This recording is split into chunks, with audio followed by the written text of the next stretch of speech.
All right, brand new tonight, we have even more text messages from Trump-hating FBI officials Peter Strzok and Lisa Page. Now, Senator Ron Johnson has put out a report that is raising questions about President Obama's potential involvement in Hillary Clinton's email investigation. Now, during a September 2nd, 2016 exchange about creating talking points for former FBI Director James Comey to give to President Barack Obama, Page writes, POTUS wants to know everything we are doing. All right, so what exactly did President Obama want to be briefed on? Now, sources close to Strzok and Page, they're telling the Wall Street Journal tonight that this message they sent doesn't have to do with the Clinton email probe and instead was talking about possible Russian interference in the election. So, in light of the new Strzok text, well, we need to know, what investigation did Obama want to be briefed on? It's why tonight we have two very simple questions for Barack Obama and, frankly, everyone else involved in this scandal. Take a quick look. What did the president know, and when did he know it? All right, that was Senator Howard Baker. That was during the Watergate investigation, asking very important questions that President Barack Obama and others now need answers to. They got to answer to everybody. We did reach out to Obama's spokesperson. We didn't get a comment from all of them. And, by the way, shocking. Also tonight, there's a new batch of text messages that was just released from the Trump-hating FBI lovers, Peter Strzok and Lisa Page. It highlights their investigative bias and, of course, their continued hatred of Donald Trump. On August 9th, 2016, Lisa Page writes, well, he's not ever going to become president, right? Right? Now, their hatred for Trump only grows from there. On November 3rd, 2016, only days before the election, Page wrote, well, the New York Times probability numbers are dropping every single day. I'm scared for our organization. Now, the Senate report notes this is likely a reference to the New York Times election forecast, which showed Trump gaining ground at that point in the election. Then on Election Day, November 8th, 2016, Strzok then says, oh, my God, this is blanking terrifying. And the next day, Strzok follows up with a, oh, my God, I am so depressed. And a few days later, on November 13th, here's what Lisa Page texts. Pay close attention to this. Well, I bought all the president's men. I figured I needed to brush up on Watergate. And the following day, Page writes, God, being here makes me angry. Lots of highfalutin national security talk. And meanwhile, we have our task ahead of us. Okay, what task are they talking about? Now, Strzok and Page also called Trump an idiot, lonesome human being, talked about their insurance policy in case he won. So clearly they were abusively biased towards now President Donald Trump.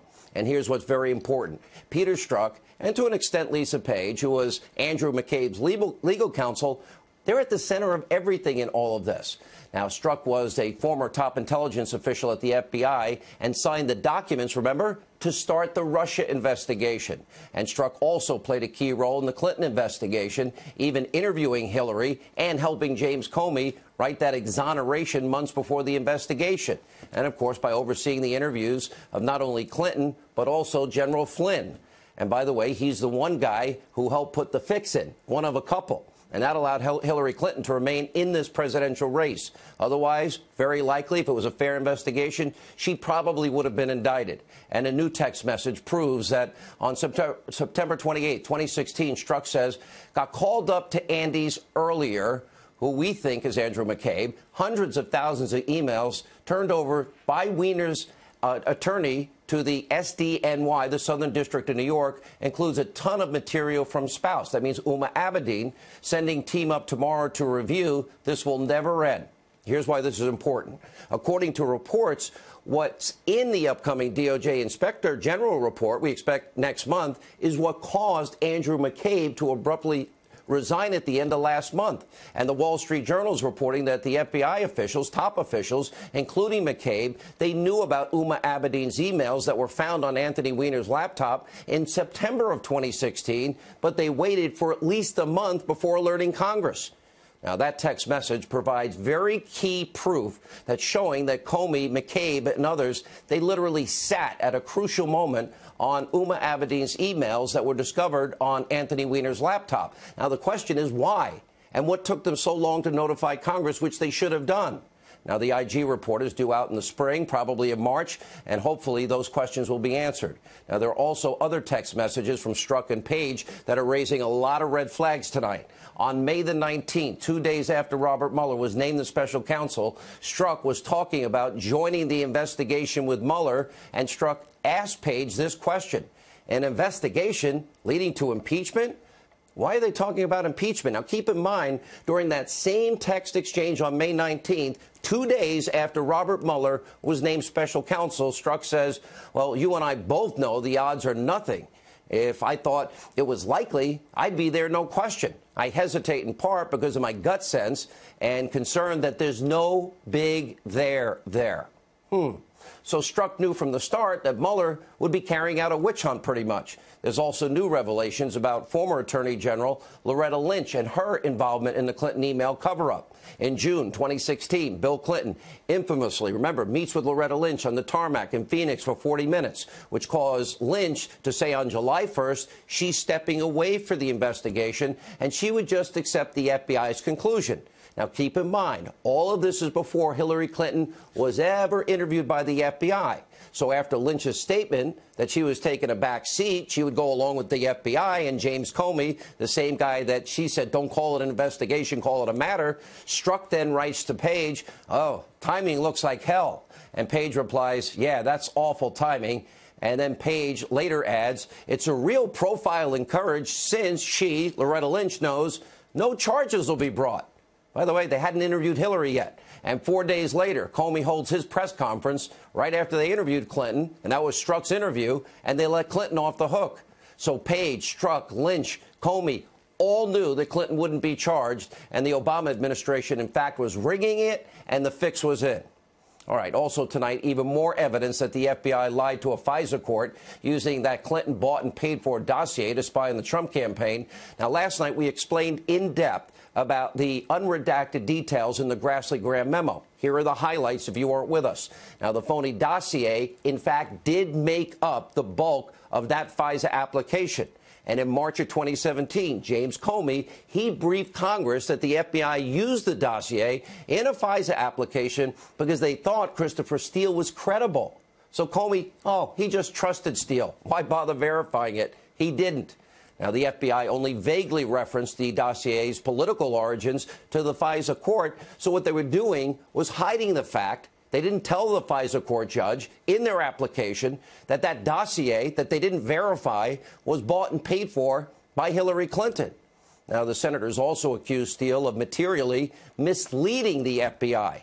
Now, Steele was working on a second dossier. Remember, we told you last night, and he, in part, this takes the cake, was being fed information from the Obama State Department and Clinton cronies, Clinton associates. Wow. So they're giving, literally, Clinton's friends are giving Steele some of the information he's using in that phony dossier, but the rest of the information came from the Russian government. Remember?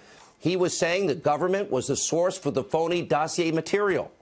Now, Steele was briefing several mainstream media outlets, these lies and propaganda, in the summer and fall of 2016 about his first fake news dossier. And according to British court records, Steele talked to reporters, let's see, from the New York Times, Fake News, Washington Post, Yahoo News, New Yorker, and, of course, the whole network, Fake News CNN, at the end of September 2016 about the dossier.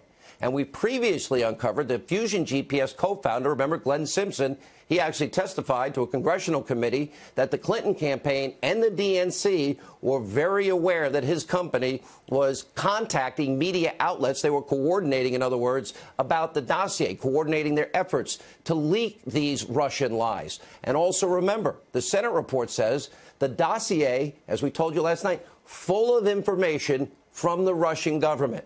Wow, there really is a Russia collusion story. Hillary, Russia collusion. Then, of course, there's the Republican House Intelligence Committee memo.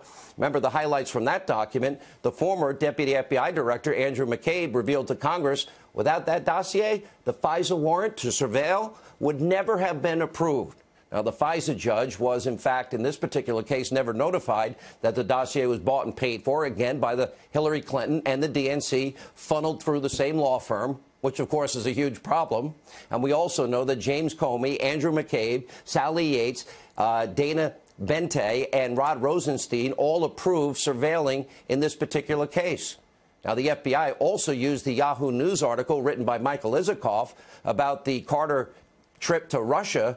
They were using it as separate and independent source to corroborate the phony dossier before the FISA judge, except the source for the Yahoo story was, of course, Christopher Steele. So the FBI never actually corroborated the information because Steele was the source of the dossier and the fake news story by Michael Isikoff.